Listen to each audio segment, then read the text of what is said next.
How are you thinking about these numbers? Well, so obviously the guidance is light over here, given how strong the demand environment is right now. I mean, we have got cloud data centers, autos, industrials, all looking to, add more chips, add more servers. And so this is the best demand environment you can have for pretty much all the semi names and for memory. And I think we are still undersupplied in this market. So it's not as if the supply has caught up with the demand.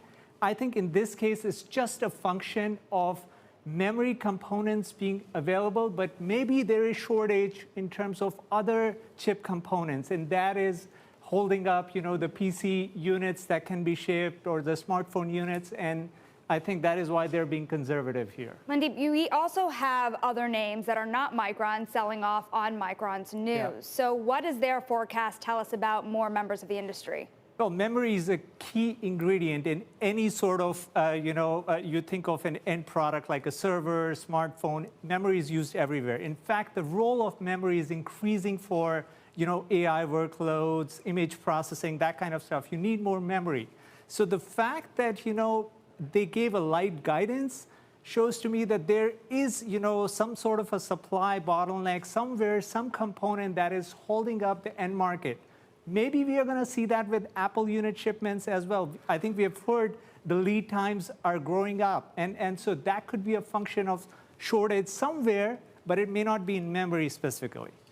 I'm curious, though, there are a lot of people that talk about, okay, maybe this has been sort of the peak for a lot of these companies. Of course, they've benefited to a certain extent from the chip shortage here. And there's also just sort of some cyclical factors that could start to work against them as we get into next year. Yeah, so memory pricing is extremely volatile. We always have, 3-4 quarters of, 20% increases. And then once the supply catches up, even if the supply is in line with demand, prices fall, 20-30%. So that's going to be very similar this time around as well.